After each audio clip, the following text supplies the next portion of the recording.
السلام علیکم ورحمۃ اللہ۔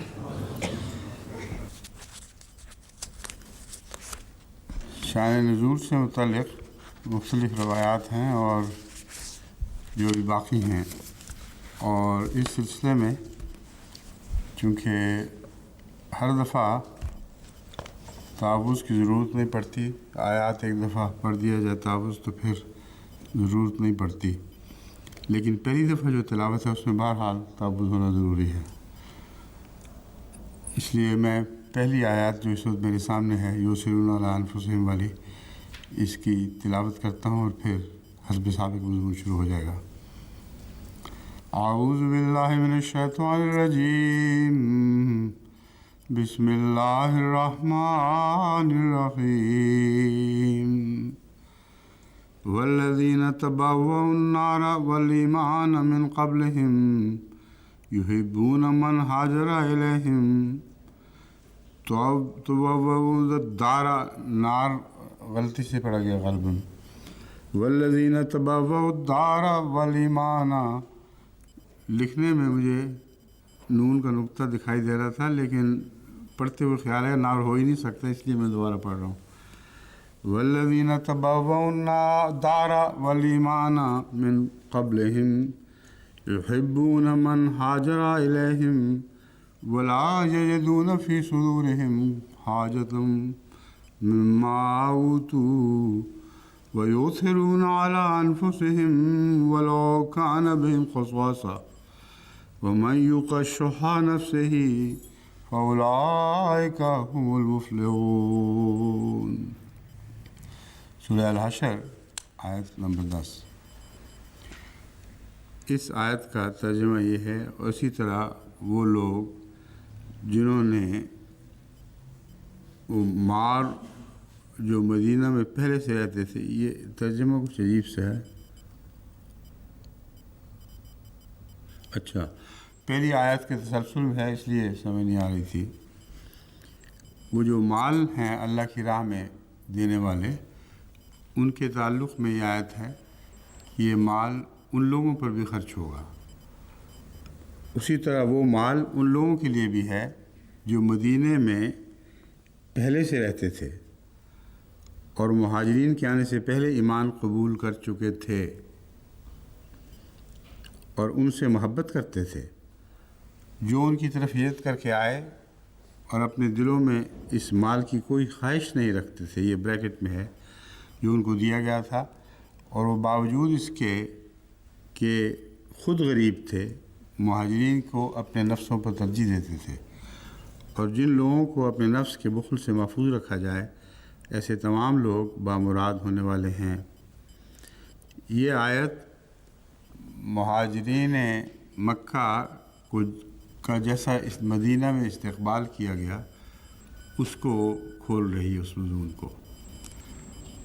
اور خدا کی راہ میں ملنے والا مال اگرچہ غریب انصار پر بھی خرچ ہوگا، لیکن ان کا اپنا یہ حال تھا کہ جو کچھ بھی تھا اپنی تنگی ترشی کے باوجود مہاجرین کی خدمت میں کوئی کسر نہیں رکھی انہوں نے، اور مال لینا ان کی خواہش میں داخل ہی نہیں تھا، بلکہ وہ تو بغیر مال کے مال خرچ کرنے والے لوگ تھے۔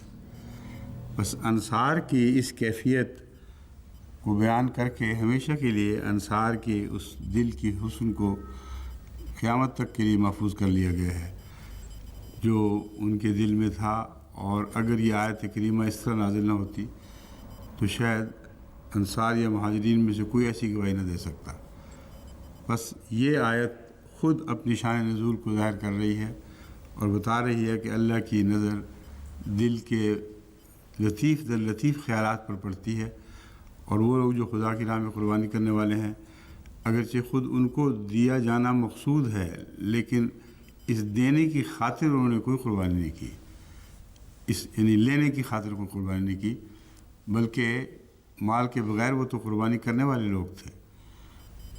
یہ شان نزول اس طرح بیان ہو کے پھر وَمَن یُوقَ شُحَّ نَفْسِهِ فَأُولَٰئِکَ هُمُ الْمُفْلِحُونَ، یہ آخری حصہ آیت کا بتا رہا ہے کہ یہ مضمون صرف ماضی میں رہ جانے والا مضمون نہیں، بلکہ ہمیشہ کے لیے جاری مضمون ہے۔ ان کے طرز عمل کو یوں بیان فرمایا گیا، وَمَن یوق شُحَّ نَفْسِہ، جو اپنے دل کی خساست سے بچایا جائے، فَأُولَٰئِکَ هُمُ الْمُفْلِحُونَ، یہی لوگ ہیں جو فلاح پانے والے لوگ ہیں۔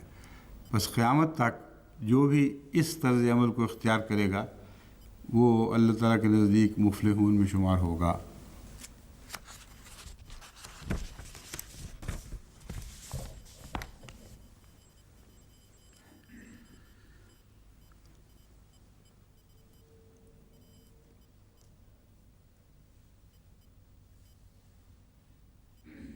اب ایک آیت میں معاشرتی امور کی طرف متوجہ فرمایا گیا ہے، لیکن اسے شان نزول میں اس لیے داخل نہیں کیا گیا کہ معین طور پر بعض لوگوں کا ذکر ہے۔ قرآن کریم بسا اوقات پردہ پوشی فرماتا ہے، اور معین لوگ جو کسی برائی میں ملوث ہوں ان کا ذکر کیے بغیر معاشرے میں ایک جاری برائی کا ذکر کر کے اسے دور کرنے کی طرف توجہ دلا دیتا ہے۔ اس ضمن میں یہ کہنا کہ فلاں یہ حرکتیں کیا کرتا تھا، فلاں یہ باتیں کیا کرتا تھا، یہ ناجائز حرکت ہے، کیونکہ قرآن کریم نے جہاں پردہ ڈالا ہو وہاں پردہ اٹھانے کی کوشش کرنا ایک مذموم بات ہے۔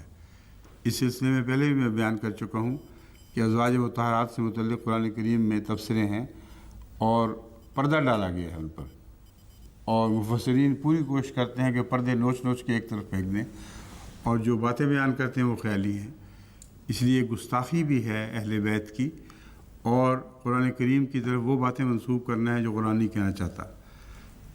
تو شان نزول کے اس شوق میں آ کر یہ بےحرمتی کے مرتکب ہو جاتے ہیں اور ستاری کے خلاف کام کرتے ہیں، وہ ستاری جو اللہ تعالیٰ نے اختیار فرمائی۔ اس پہلو سے اس آیت کو کھلا رکھا گیا ہے، اور شان نزول خود ظاہر ہے کہ کس بات پر ہوئی، کچھ نہ کچھ لوگ یہ حرکتیں کیا کرتے تھے۔ یا ایھا الذین آمنوا لا یسخر قوم من قوم عسیٰ ان یکونوا خیرا منہم، اے وہ لوگوں جو ایمان لائے ہو، کوئی قوم کسی دوسری قوم پر تمسخر نہ کرے۔ عسیٰ ان یکونوا خیرا منہم، بعید نہیں کہ وہ ان سے بہتر ہو جائیں، یعنی ایمان کی بدولت جو پہلے تمسخر کا نشانہ بنائے گئے تھے وہ ان لوگوں سے بہتر ہو جائیں جن کا وہ تمسخر اڑایا کرتے، جو ان کا تمسخر اڑایا کرتے تھے۔ ولا نساء من نساء، اور خصوصیت کے ساتھ عورتوں میں چونکہ یہ کمزوری پائی جاتی ہے کہ وہ خاندانی تفاخر اختیار کر لیتی ہیں، یا کوئی کمزوری دیکھ کر کسی عورت کی بعض دفعہ مجلسوں میں اشارے کرنے لگتی ہیں، ہنسنے لگ جاتی ہیں، تو یہ فطری کمزوری خصوصیت سے اس وقت بھی موجود تھی۔ چنانچہ اللہ تعالیٰ فرماتا ہے کوئی عورت کسی اور عورت پر اس طرح تان نہ کرے، اس طرح تمسخر نہ کرے، اس طرح اس کو تخفیف کی نگاہ سے نہ دیکھے، کیونکہ بعید نہیں کہ وہ اس سے بہتر، ان عورتوں سے بہتر ثابت ہو۔ اور بالعموم نام رکھنے کی عادت اور چھیڑنے کی عادت اس طرح کہ کسی کو برا لگے، تلمذو میں پیار کے نام مراد نہیں ہیں، جس ہم موٹا بچہ کہہ دیتے ہیں یا بڑا بچہ یا چھوٹا بچہ، یہ وہ نام ہیں جن پہ وہ خود فخر کرتے ہیں اور چاہتے ہیں کہ اس نام سے ان کو بلایا جائے۔ تلمذو میں وہ نام ہیں جو تنگ کرنے کی خاطر، ذلیل کرنے کی خاطر سوسائٹی رکھ دیتی ہے، اور ایسے لوگوں کو وہ نام برا لگتا ہے ہمیشہ۔ تو اس کے متعلق فرمایا ولا تلمزوا انفسکم، اپنے آپ کو تان سے بچاؤ، اپنے وجودوں پر تان نہ کیا کرو۔ مطلب یہ ہے جن کی تم تان کرتے ہو وہ تمہارا ہی حصہ ہیں، تمہارے معاشرہ کا حصہ ہیں، ان کو زیر الزام لاؤ گے اور تان کرو گے تو گویا تمہارا اپنا معاشرہ چھیدا جائے گا۔ بس اس پہلو سے تم احتیاط کرو۔ ولا تنابزوا بالالقاب، یہ القاب وہ ہیں جو میں بیان کرتا ہوں، جس کے متعلق میں اشارہ کر چکا ہوں۔ یہ القاب کی عادت اسکولوں میں، بچوں میں ارد گرد کافی پائی جاتی ہے، اس لیے خاص طور پر ایسے معاشرے میں جہاں ریسس رجحانات موجود ہوں۔ وہاں حتی الامکان ان چیزوں سے پورا پرہیز ضروری ہے۔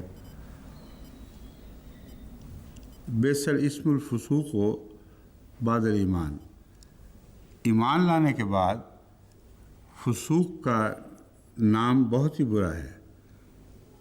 الاسم الفسوق، فسوق تو اطاعت سے نکل جانے کو اور گمراہی کو کہتے ہیں۔ الاسم الفسوق یہ استنابذ بالالقاب کی ایک صفت ہے جو بیان ہو رہی ہے۔ یہ بہت ہی برا نام ہے جو فسوق کا نام ہے۔ بعد الایمان، ایمان کے بعد، جس کا مطلب یہ ہے کہ اگر یہ نام تم رکھو گے اور ایمان لانے کا دعویٰ رکھنے کے باوجود یہ حرکتیں کرو گے تو عملاً تم ایمان کے دائرے سے نکل جاؤ گے۔ وَمَن لَّمْ يَتُب، اسی لیے یہ لم یتب کی تنبیہ ہے۔ وَمَن لَّمْ يَتُب فَأُولَٰئِكَ هُمُ الظَّالِمُونَ۔ اب اس اعلان عام کے بعد اگر اب بھی کوئی توبہ نہ کرے تو پھر یہی وہ لوگ ہیں جو خدا کے نزدیک ظالم لکھے جائیں گے۔ سورہ الحجرات آیت 12۔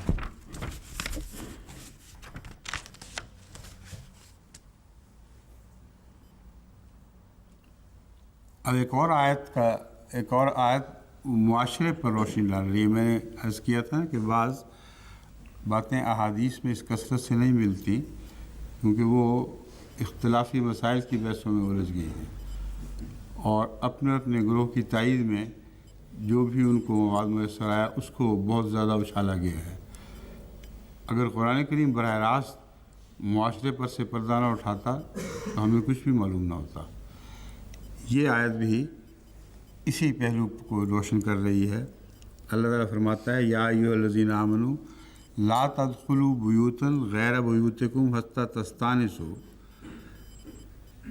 ایسے گھروں میں داخل نہ ہوا کرو جو تمہارے اپنے گھر نہیں ہیں مگر اجازت کے ساتھ۔ وَتُسَلِّمُوا عَلَىٰ أَهْلِهَا، اور ان لوگوں پر سلام بھیجا کرو جن کے گھروں میں تم جانا چاہتے ہو، پہلے السلام علیکم کہا کرو۔ ذالکم خیر لکم لعلکم تذکرون، یہ تمہارے لیے بہتر ہے تاکہ تم نصیحت پکڑو۔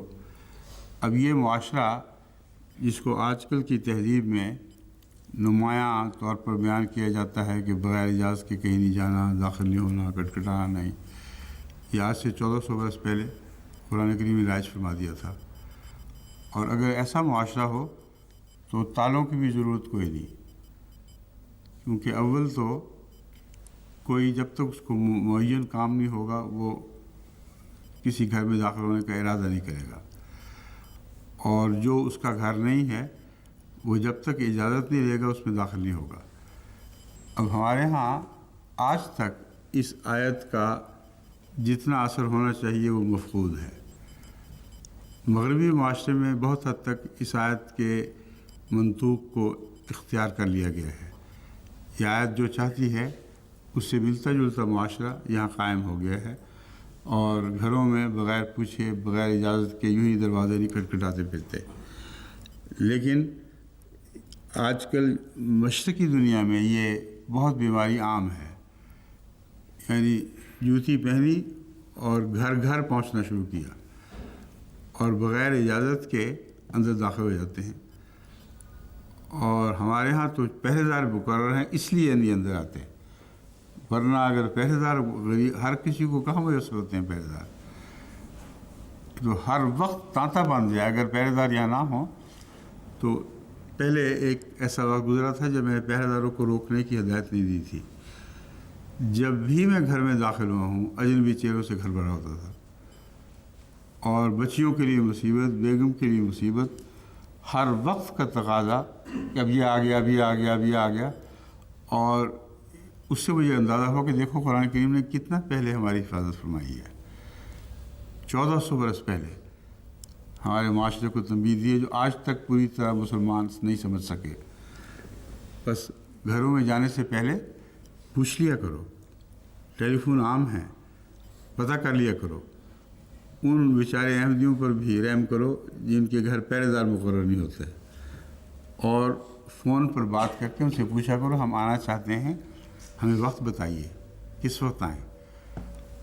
صرف یہی حفاظت نہیں فرمائی بلکہ بعض وقتوں کو خصوصیت سے معین کر دیا کہ ان میں تو تمہیں جانا ہی نہیں، شوق پورے کرنے ہیں دوسرے وقتوں میں کرو مگر ان شرطوں کے ساتھ، بغیر اجازت کے داخل نہیں ہونا، داخل ہونے سے پہلے سلام کہنا ہے، اور سلام کہنے کے بعد اس کے اہل سے اگر جواب میں آئے کہ ہاں ٹھیک ہے تو پھر جاؤ ورنہ نہ جاؤ۔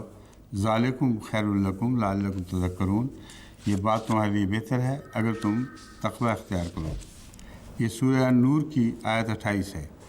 اسی آیت کے حوالے سے میں نے حضرت زینب والی روایات جو بیان کی جاتی ہیں ان سب کو رد کیا ہے۔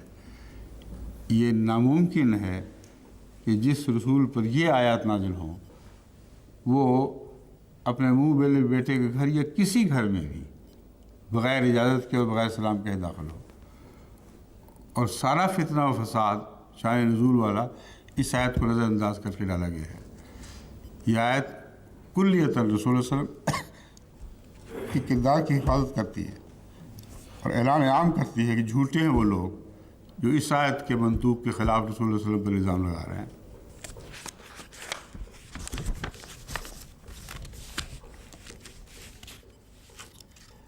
اب اسی سورہ نور میں جہاں یہ 28ویں آیت اجازت والی بات کر رہی ہے، وہاں تفصیل سے، اتنی تفصیل سے معاشرتی امور کا ذکر ہے کہ صاف پتہ چل رہا ہے کہ اس زمانے میں کچھ بے احتیاطیاں اس میں ہوا کرتی تھیں، لیکن قرآن کریم نے جب تاکید بھی فرمائی کہ یہ کام نہیں کرنے، اجازت بھی فرمائی کہ کسی حد تک تم اس ایک دوسرے سے معاشرتی تعلقات کی وجہ سے آنا جانا برقرار رکھ سکتے ہو، تو یہ آیت تفصیل سے نازل ہوئی ہے جو اپنی شان نزول کے لحاظ سے کسی حدیث کی محتاج نہیں، نہ کسی حدیث میں یہ ذکر ملتا ہے۔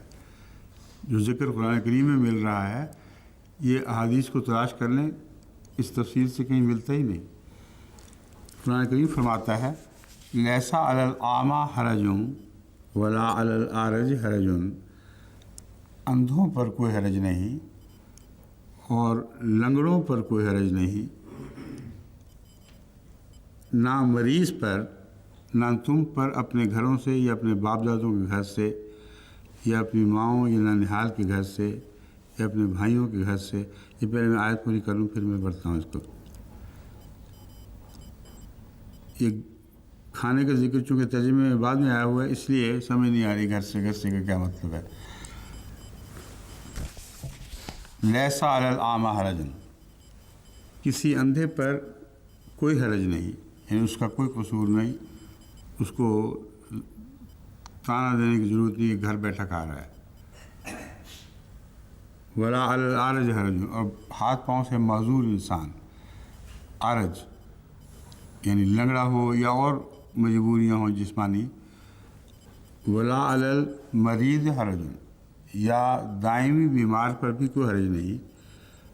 ولا علی انفسکم، یا خود تم لوگوں پر عموماً، ان تاکلوا من بیوتکم و بیوت آبائکم، کہ تم اپنے گھروں میں بیٹھے وہاں کھانا کھایا کرو یا اپنے آباء و اجداد کے گھروں سے کھانا کھایا کرو۔ یعنی یہاں مراد یہ ہے کہ ان باتوں کے علاوہ عام طور پر نکمہ رہنا اور گھر بیٹھے روٹیاں توڑنا مناسب نہیں ہے۔ اگر مجبوریاں ہوں تو بہتر ہے۔ علی انفسکم سے مراد ہے اپنے گھروں میں جو گھر کے لوگ ہیں انہوں نے تو کھانا کھانا ہی ہے وہیں، اس لیے ان پر تو تان کا سوال ہی نہیں، لیکن باقی لوگوں پر تمہیں تان نہیں کرنا چاہیے سوائے اس کے کہ وہ بھی معاشرے میں یا اقتصادیات میں کچھ حصہ تان نہیں کرنا چاہیے۔ توقع یہ ہے کہ ہر مسلمان مومن صحت مند، لولا لنگڑا نہ ہو، اندھا نہ ہو، اپاہج نہ ہو، اس کو اقتصادیات کا پہیہ چلانے میں حصہ لینا چاہیے، اور یوں ہی کسی کے گھر نہیں بیٹھ رہنا چاہیے۔ یہ یوں ہی بیٹھ رہنے والے جو ہیں نا ان کے اوپر قطغن لگائی گئی ہے۔ اب یہ لوگ ضروری نہیں کہ اپنے آباء و اجداد کے گھر میں بس رہے ہوں. عارج اور اندھے اور بہپاہج بعض دفعہ اپنے بھائیوں کے پاس رہتے ہیں، بعض دفعہ اپنے دوستوں کے پاس رہتے ہیں. ہر اندھے یا اپاہج کے لیے ضروری نہیں ہے کہ اس کے امیر ماں باپ زندہ ہوں جو اسے اپنے گھر میں پناہ دیں.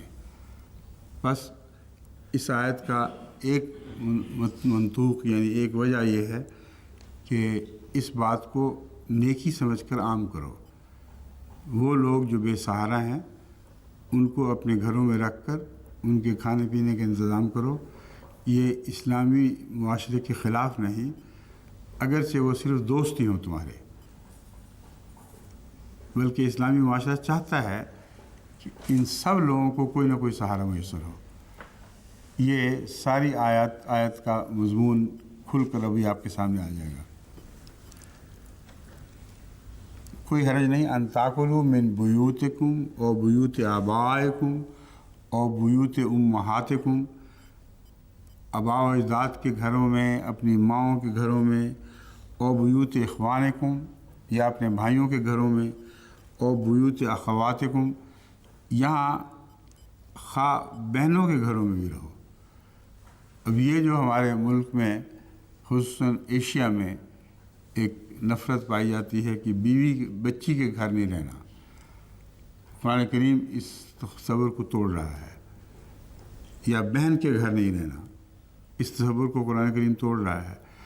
اگر ضرورت موجود ہو اور ایسا ضرورت مند اپنی بہن کے گھر ٹھہر رہا ہو تو بہنوئی کا فرض ہے کہ اس کی خاطر مدارات میں کوئی کمی نہ کرے اور ہرگز احساس نہ ہونے دے کہ وہ بہن کی روٹیاں توڑ رہا ہے.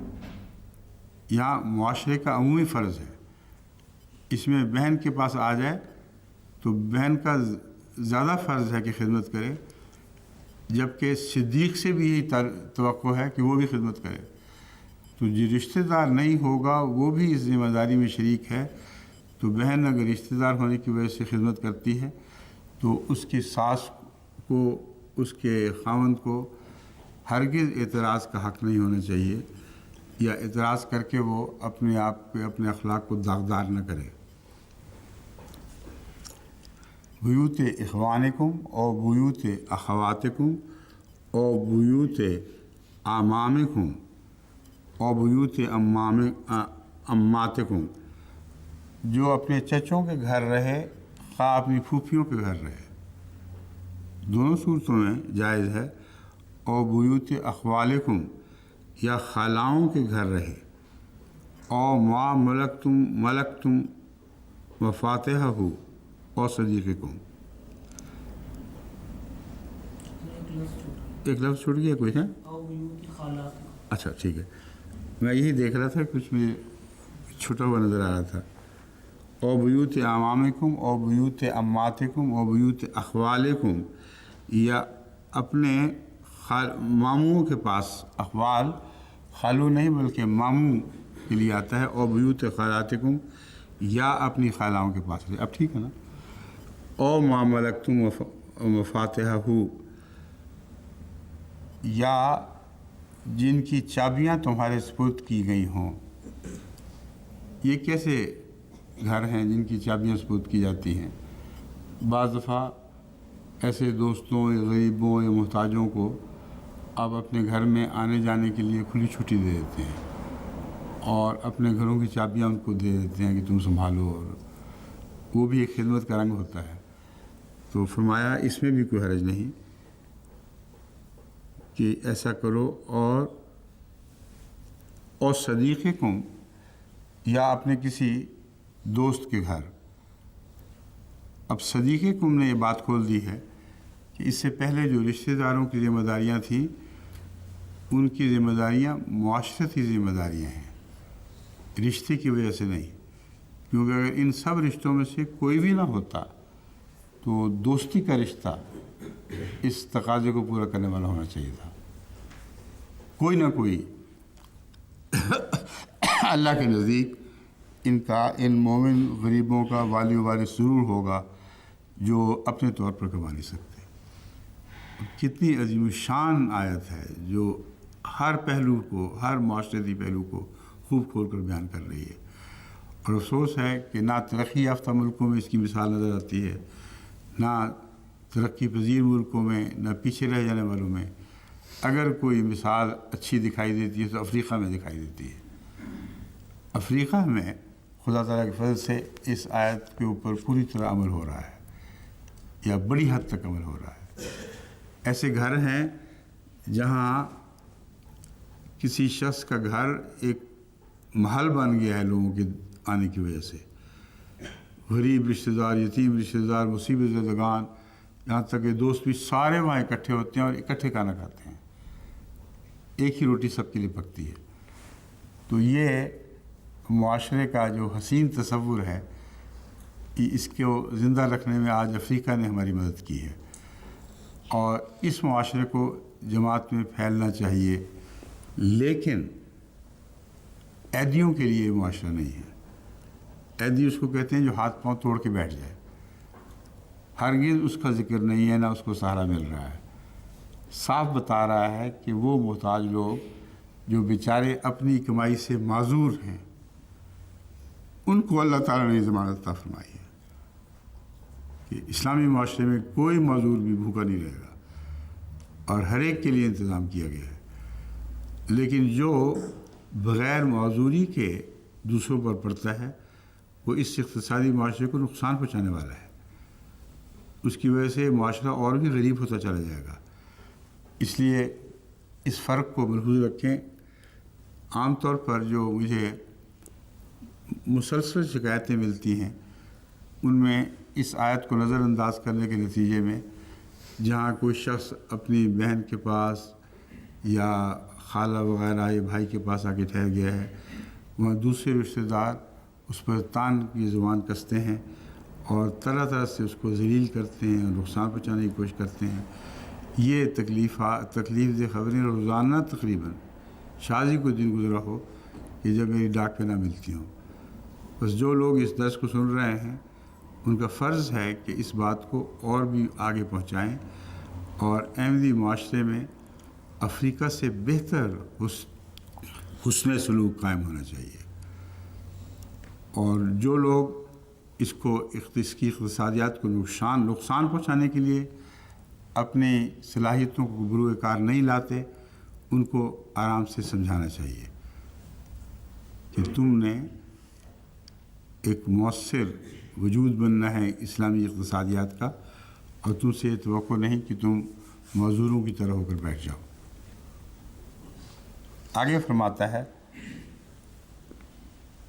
لیسا علیکم جناح ان تاکلوا جمیعا او اشتاتا، یہ بھی کوئی حرج نہیں کہ ایسے لوگ جو تمہارے گھر کا وجود بن گئے ہیں، بیمار ہیں، کمزور ہیں، ان سے کسی قسم کی بے حیائی کی توقع نہیں ہوتی۔ اس لیے پردے کا یہ مطلب نہیں ہے کہ ان کو ضرور الگ ایک میز لگا کر وہاں روٹی ڈال دیا کرو۔ ان کی عزت افزائی اگر کرو اور اپنے ساتھ بٹھا کر کھلاؤ تو اور بھی بہتر ہے، اور اجتماعی صورت میں جب اکٹھا کھانا کھا رہے ہوں، وہاں نظروں کو احتیاط و اجتماعیت خود سکھا دیتی ہے۔ جہاں سب موجود ہیں وہاں لازم ہے کہ نظروں کو احتیاط سکھانے کا ماحول موجود ہے۔ بس فرمایا کوئی حرج نہیں کہ تم اکٹھے کھاؤ یا الگ الگ کھاؤ۔ اب اشتاتا سے یہ بھی مراد ہو سکتی ہے کہ سارا خاندان ہی الگ الگ وقتوں میں کھاتا ہے، اس صورت میں ان کو کوئی ذلت محسوس نہیں ہوگی۔ لیکن اگر ان کا ساتھ شامل کرنا تمہارے گھریلو ماحول میں مشکل پیدا کرتا ہے تو ان کو الگ بھی کھلا سکتے ہو، مگر عزت سے کھلانا چاہیے۔ روٹی ڈالنے والی بات نہ ہو، بلکہ جس طرح تم خود اچھی طرح کھاتے ہو ان کو بھی اچھی طرح کھلاؤ۔ فَإِذَا دَخَلْتُمْ بُيُوتًا فَسَلِّمُوا عَلَىٰ أَنفُسِكُمْ تَحِيَّةً مِّنْ عِندِ اللَّهِ مُبَارَكَةً طَيِّبَةً۔ فَإِذَا دَخَلْتُمْ بُيُوتًا، جب تم گھروں میں داخل ہو، فَسَلِّمُوا عَلَىٰ أَنفُسِكُمْ، اپنے آپ پر، اپنے لوگوں پر جو تمہارے معاشرے کا حصہ ہیں، تمہارے گھر والے ہیں، سلام کہا کرو۔ اب سلام کہنا صرف دوسروں کے گھروں میں داخل ہونے کے لیے ضروری نہیں، جب اپنے گھر میں بھی داخل ہو تو سلام کہنا ضروری ہے۔ بعض لوگ جو میرے سامنے آئے ہیں وہ یہ کرتے ہیں کہ دیکھنے کے لیے کہ بیوی کیا کر رہی ہے اچانک چھاپا مارتے ہیں اور داخل ہونے سے پہلے کوئی سلام نہیں کہتے، دبے پاؤں داخل ہوئے، اچھا تم یہ حرکتیں کرتی رہتی ہو پیچھے۔ قرآن کریم نے کتنی عجیب کتاب ہے، ایسی بیویوں کی بھی حفاظت فرمائی ہے۔ اپنے گھروں میں داخل ہونے والوں کا ہے خبردار بغیر سلام کی نہیں داخل ہونا۔ اپنی بیگمات کی عزت کی حفاظت کرو، ان کی پردہ پوشی کرو۔ وہ بھی چاہتی ہوں گی کہ جس حال میں وہ کام کر رہی ہیں اس حال میں تمہیں دکھائی نہ دیں، یہ بھی تو ہو سکتا ہے۔ جھاٹے پھولے ہوئے، دوپٹے اڑے ہوئے سر سے اور صفائیاں ہو رہی ہیں، بعض بیویاں پسند نہیں کرتی کہ اس حالت میں ان کے خاوند ان کو دیکھیں۔ تو ان ساری چیزوں کی قرآن کریم نے حفاظت فرمائی ہے۔ اب بتائیں اس آیت کریمہ کو کس شان نزول کی ضرورت ہے؟ جس شان نزول کا اظہار یہ آیت خود کر رہی ہے، اس کے ہوتے ہوئے کون سی حدیث آپ لا کے دکھائیں جو ان ساری باتوں کی حفاظت کرتی ہو اور قرآن کریم کی شان نزول کو زیادہ نمایاں کر کے دکھائے۔ اتنی لطافت کے ساتھ، اس باریکی کے ساتھ یہ شان نزول بیان ہوئی ہے کہ اس کا کوئی دوسرا تصور بھی نہیں کر سکتا جو شان نزول ڈھونڈتا پھرتا ہے حدیثوں میں۔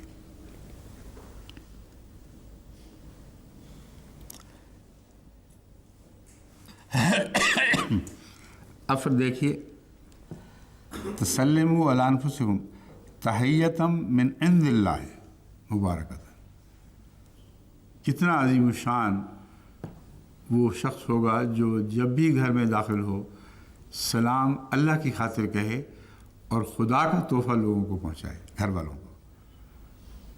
یہ تحفہ مبارک خدا کی طرف سے ہے، تم سلام کہو گے تو اللہ کا تحفہ سارے گھر کو پہنچے گا۔ مبارکہ طیبہ، کذالک یبین اللہ لکم الآیات لعلکم تعقلون۔ اب دیکھیں، اللہ فرماتا ہے اس طرح آیات کو کھول کر بیان کیا جاتا ہے، کوئی پہلو باقی نہیں چھوڑا گیا۔ اب تمہیں شان نزول کی واحدی کی حدیثیں چاہیے تو ڈھونڈتے پہ بے شک، اس کے پاسنگ کو بھی نہیں کوئی حدیث پہنچے گی۔ وہ بات فرضی باتیں بنائی گئی ہیں، اتنی تفصیل، اتنی لطافت، اتنی باریکیاں، جب اللہ باتیں کھولتا ہے تو قرآن کریم فرماتا ہے کذالک یبین اللہ لکم، اسی طرح اللہ تعالیٰ تمہارے لیے آیات کو کھولتا ہے، لعلکم تعقلون، تاکہ کچھ عقل کرو۔ اب تعقلون کا کیا موقع تھا یہاں؟ ظاہر ہے کہ لوگ عقل نہیں کرتے، آج بھی نہیں عقل کرتے۔ یہاں تفلحون کی بجائے تعقلون فرمایا گیا ہے کہ عقل سے، غور سے آنکھیں کھول کے پڑھو، تمہاری عقل کہاں گھاس چرنے چلی جاتی ہے جب تم ان باتوں کو نظر انداز کر دیتے ہو۔ تمہاری بھلائی کی خاطر اللہ تعالیٰ نے اتنا کھولا ہے مضمون کو، اور ابھی عقل کے اندھے چپ کر کے ان آیات سے گزر جاتے ہیں اور اپنے معاشرے میں کوئی بھی تبدیلی نہیں لاتے۔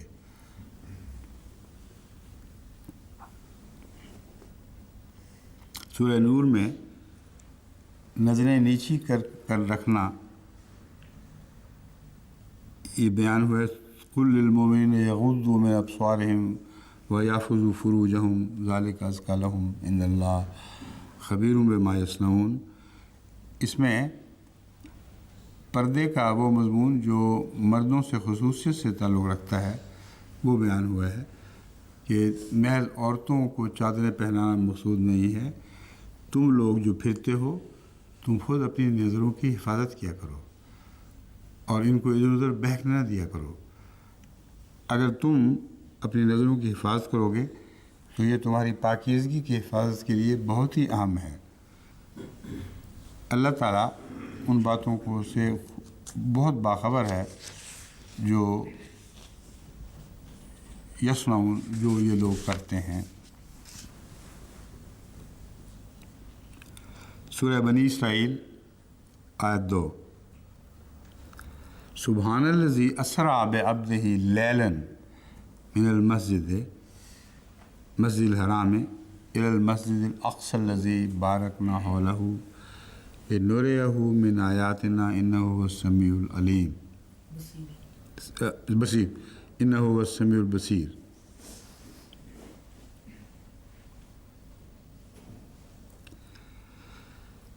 اب اس آیت کریمہ سے متعلق بہت سی احادیث شان نزول کی ملتی ہیں جو اس کے مضمون کو سے متصادم ہیں اور اس کی تائید میں کچھ نہیں ہے۔ ایسی روایات کو رد کرنا ضروری ہے۔ بظاہر شان نزول کی باتیں ہیں مگر قرآن کریم کے واضح منطوق کے خلاف ایک غلط تصور قائم کرتی ہیں۔ سبحان الذی اسریٰ بعبدہ لیلاً، پاک ہے وہ ذات جو اپنے بندے کو لے کر چلی، لیلاً رات کے وقت، من المسجد الحرام مسجد حرام سے الی المسجد الاقصی دور کی مسجد کی طرف چلی، الذی بارکنا حولہ جس کے ماحول کو ہم نے برکت دی تھی، لنریہ من آیاتنا تاکہ ہم اسے اپنے نشانات دکھائیں، انہ هو السمیع البصیر۔ اب یہاں اسراء اور معراج کے متعلق جو غلط روایات شان نزول کے نام پر مسلمان لٹریچر میں راہ پا گئی ہیں ان کا رد ہے۔ پاک ہے وہ ذات جو رات کے وقت اپنے بندے کو لے کر چلی۔ جب خدا لے جانے والا ہو اور ساتھ ساتھ ہو تو یہ تصور کہ خدا کہیں اور تھا اور وہاں سے جہاں خدا نہیں تھا اس طرف حرکت ہو رہی ہے جہاں خدا تھا، اس سارے تصور کی جڑ اکھیڑ دیتی ہے یہ آیت۔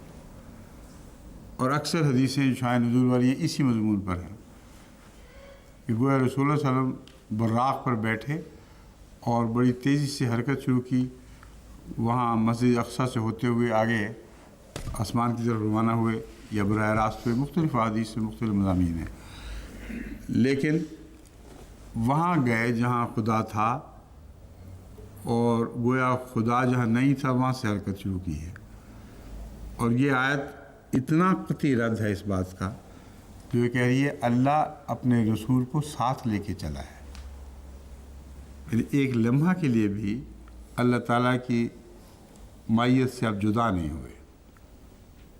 بس وہ جلوہ جو خدا کا ہے وہ صفاتی جلوہ، ایسا جلوہ ہے کہ اس سے زیادہ بڑا جلوہ کسی اور انسان کو نہیں دکھایا گیا۔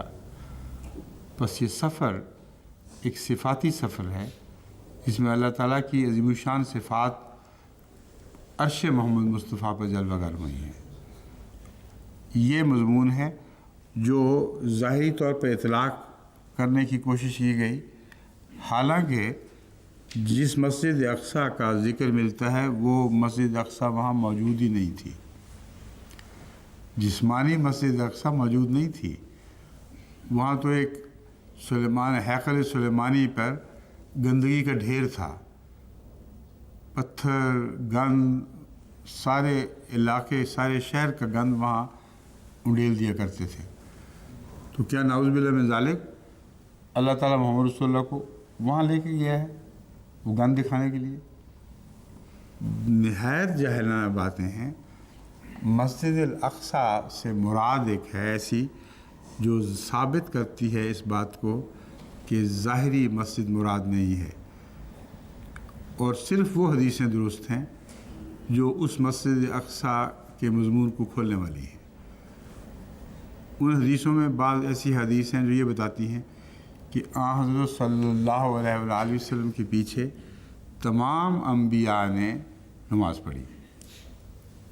اب یہ وہ مضمون ہے جو اذا الرسول اقتت کے ساتھ مطابقت کھاتا ہے، یہ وہ مضمون ہے جو خاتم النبیین کے ساتھ مطابقت کھاتا ہے، یہ مضمون ہے جو ایک پیشگوئی کا رنگ بھی رکھتا ہے کہ وہ مسجد اقصی جو جسمانی مسجد نہیں بلکہ روحانی طور پر ایک مقام کا نام ہے، اس مسجد اقصی سے جب گزر ہوتا ہے رسول اللہ صلی اللہ علیہ وسلم کا تو تمام انبیاء آپ کے پیچھے آ کے نماز پڑھتے ہیں۔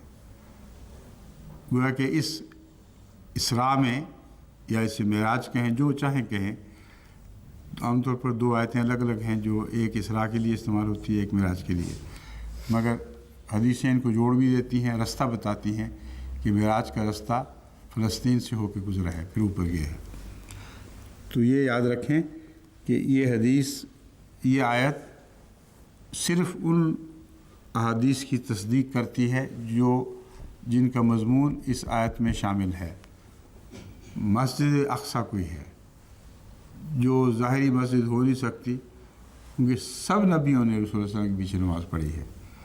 اگر وہ جسمانی طور پر ظاہر ہوئے تھے تو 1,24,000 آدمیوں کے لیے کوئی مسجد وہاں موجود ہونی چاہیے تھی، اس کا کوئی وجود نہیں ہے۔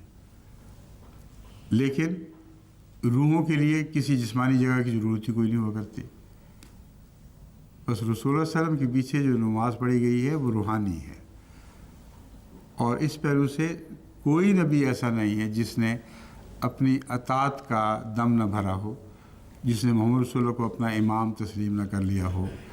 یہ پیشگوئی تھی اس اسراء میں جو آئندہ زمانے میں پوری ہونی تھی، جبکہ تمام ادیان پر رسول اللہ صلی اللہ علیہ وسلم کو غلبہ نصیب ہونا تھا۔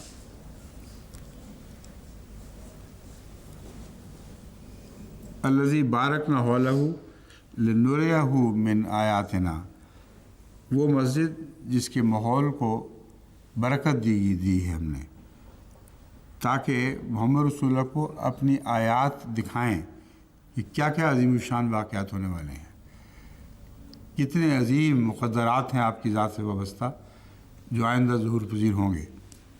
انہ هو السمیع البصیر، یقیناً وہ ان لوگوں کی حالتوں کو خوب جاننے والا اور دیکھنے والا ہے۔ السمیع اور بصیر یہ عمومی ہے، ان لوگوں کی بحث اس میں نہیں ہے۔ مطلب یہ ہے کہ اللہ تعالیٰ بہت سننے والا ہے، جو سب لوگوں کی دعاؤں اور پکاروں کو سنتا ہے، اور البصیر ہے، وہ خود آپ کے حالات پر نظر رکھتا ہے، اور اگر ظاہری طور پر اس کو بلایا نہ بھی جائے تو وہ دیکھ لیتا ہے کہ کس چیز کی ضرورت ہے یا آئندہ ضرورت پیش آ سکتی ہے۔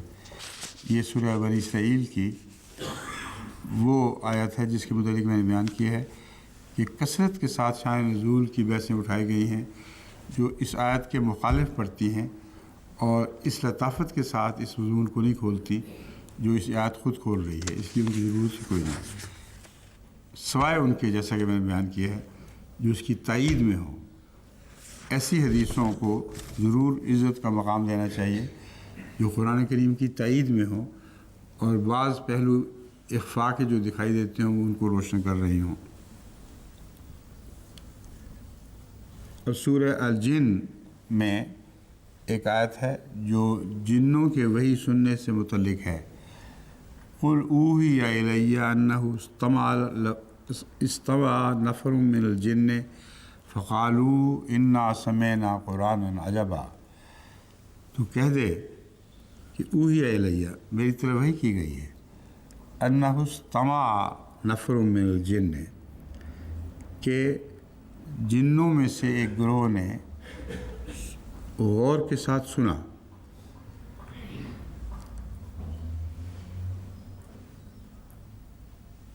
استماع کیا سنا؟ قرآن کریم، یا رسول اللہ صلی اللہ علیہ وسلم جب قرآن کریم کی تلاوت کر رہے تھے۔ فقالوا انا سمعنا قرآنا عجبا، بس وہی قرآن کریم ہی ہے، آیت خود بتا رہی ہے، لیکن مراد یہ ہے کہ جب رسول اللہ صلی اللہ علیہ وآلہ وسلم تلاوت فرما رہے تھے اس وقت انہوں نے سنا، جبکہ امر واقعہ یہ ہے کہ قرآن کریم کہ نزول کی طرف اس کا کوئی بھی اشارہ نہیں ہے۔ ہرگز یہ مراد نہیں ہے کہ جو نزول رسول اللہ پر ہو رہا ہوتا تھا اس وقت یہ جن اس نزول کو سنتے تھے، اس میں شریک ہو جایا کرتے تھے۔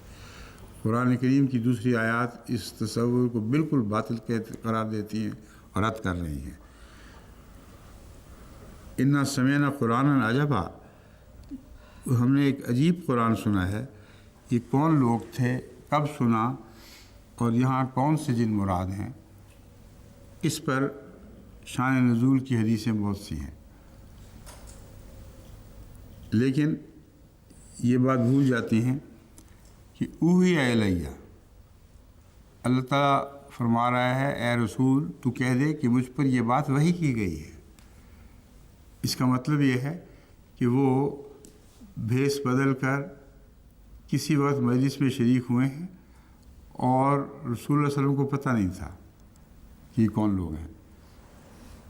اللہ فرماتا ہے تو کہہ دے مجھ پر یہ بات وحی کی گئی ہے، ورنہ مجھے نہ پتہ چلتا کہ جنوں میں سے گروہ نے تیری بات کو قرآن اس وقت سنا جب تو تلاوت کرتا تھا یا اس کے آیات بیان کر رہا تھا۔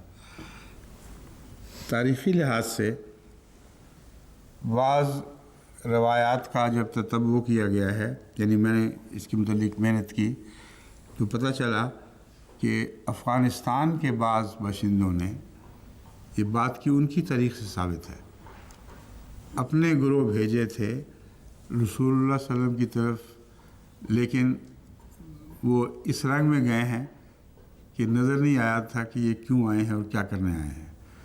ان کا مقصد یہ تھا کہ جائزہ لیں کہ یہ کیا ہو رہا ہے اور کیسی باتیں کرتا ہے یہ رسول اور کیا وہی بیان کرتا ہے اپنی طرف۔ یہ جن ان معنوں میں تھے کہ رسول اللہ صلی اللہ علیہ وسلم اور اہل عرب کی نظر سے غائب تھے یہ لوگ، اور پتہ نہیں تھا کہ ان علاقوں میں اسلام پھیلنے کی یہ وجہ بنے گی کہ ان کا گروہ آئے گا اور یہ باتیں سن کر واپس جائے گا اور اپنی قوم سے کہے گا کہ ہم نے عجیب قرآن سنا ہے۔ یہ ان سب روایات کی محتاجی سے ہمیں یہ آیت الگ کر رہی ہے جو اور واقعات بیان کر رہی ہیں۔ اس لیے بعید نہیں کہ کچھ اور واقعات بھی ایسے ہوئے ہوں کہ کچھ لوگ رسول اللہ صلی اللہ علیہ وسلم سے ملنا چاہتے ہوں اور الگ ملنا چاہتے ہوں، اور اس وقت رسول اللہ صلی اللہ علیہ وسلم ان کی طرف گئے ہوں جیسا کہ حدیث میں آتا ہے۔ اور یہ بھی بعید نہیں کہ ان لوگوں کا گروہ واپس گیا ہو اور پھر ان کو یہ تاکید کی گئی ہو قوم کی طرف سے کہ تم علیحدگی میں رسول اللہ صلی اللہ علیہ وسلم سے ملو اور اچھی طرح معاملے کو سمجھ لو اور پھر آ کے ہمیں بتاؤ، تاکہ پھر ساری قوم رسول اللہ صلی اللہ علیہ وسلم کے پیچھے چلنے کا فیصلہ کر لے۔ اور تاریخ افغانستان سے یہ بات ثابت ہے کہ انہوں نے اس مقصد کے لیے رسول اللہ صلی اللہ علیہ وسلم کی طرف آدمی بھیجے تھے اور پھر وہ لوگ ایمان لے آئے تھے۔ بس جو واپس گئے ہیں، قرآن کریم میں دوسری جگہ ان جنوں کا ذکر ملتا ہے، واپس گئے ہیں تو جا کے بتاتے رہے ہیں کہ دیکھو یہ خیال غلط ہے، یہ خیال غلط ہے، جو ہم دیکھ کے آئے ہیں وہ اور بات ہے۔ ان تفاصیل کی یہاں ضرورت نہیں، وہ دوسری آیت میں بیان ہو چکی ہیں یا ہوں گی۔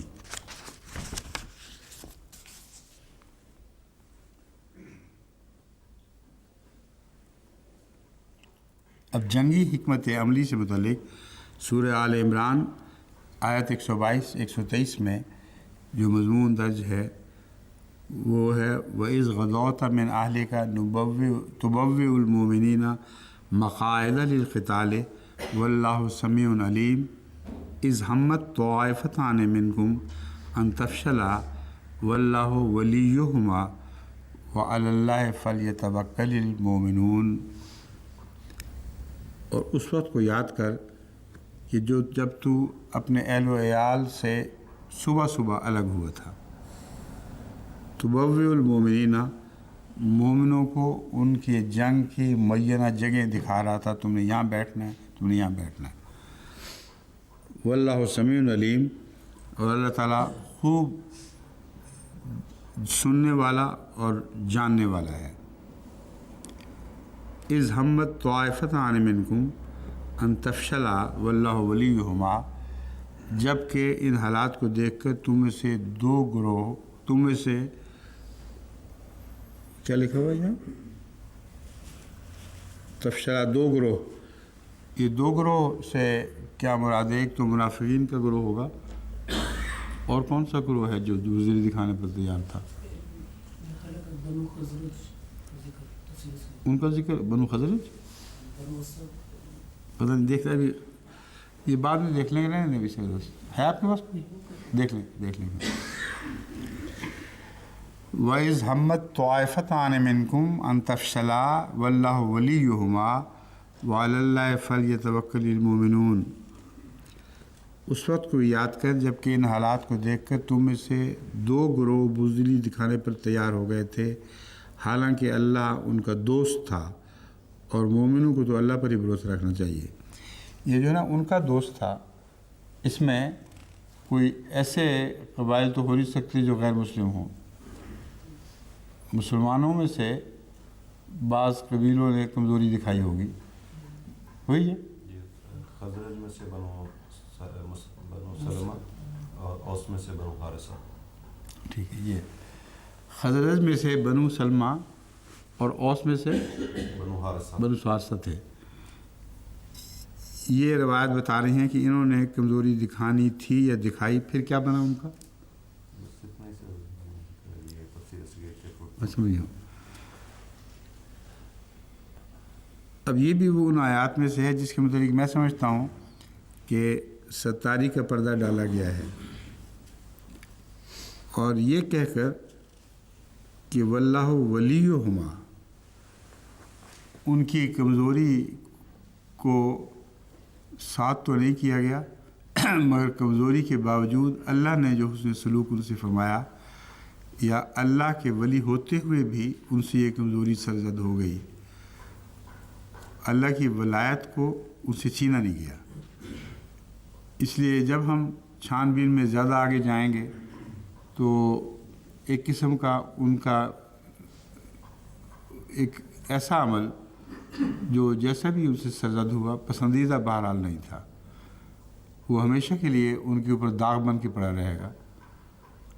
اللہ تعالیٰ نے فرمایا ہے واللہ ولیہما، جو کمزوری دکھانے والے تھے ان کا بھی اللہ ولی تھا، جس کا مطلب ہے کہ ولایت نے ان کے اوپر پردہ ڈال دیا ہے۔ وعلی اللہ فلیتوکل المؤمنون، اور مومن جو ہیں اللہ ہی پر توکل کرتے ہیں۔ اب یہ تفصیل حضرت صلی اللہ علیہ وآلہ وسلم کے صبح صبح نکلنے کی اور ایک ایک شخص کو وہاں بٹھانے کی بہت محنت کا کام ہے، بہت جلدی نکلے ہیں اور ہر ایک کو اپنے مقام پر بٹھایا ہے۔ اس کی تائید میں کوئی اور حدیث ہو یا نہ ہو، اس کی ضرورت نہیں ہے۔ اس تفصیل سے رسول اللہ علیہ وسلم کی زندگی کا ایک دن دکھایا گیا ہے کہ آدمی حیران ہو جاتا ہے کہ کتنا وقت لگایا گیا۔ سورہ آل عمران 122-123۔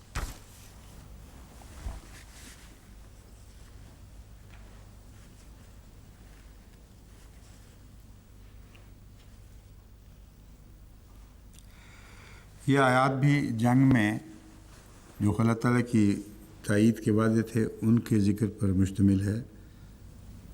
استقولوا للمؤمنین الن یکفیکم ان یمدکم ربکم بثلاثۃ آلاف من الملائکۃ منزلین، کیا جب تو مومنوں سے کہہ رہا تھا کہ کیا یہ بات تمہارے لیے کافی نہیں ہوگی، ان یمدکم ربکم، کہ اللہ تعالیٰ تمہاری مدد فرمائے، بثلاثۃ آلاف، 3000 کے ذریعے، من الملائکۃ فرشتوں میں سے، منزلین جو اتارے جائیں گے۔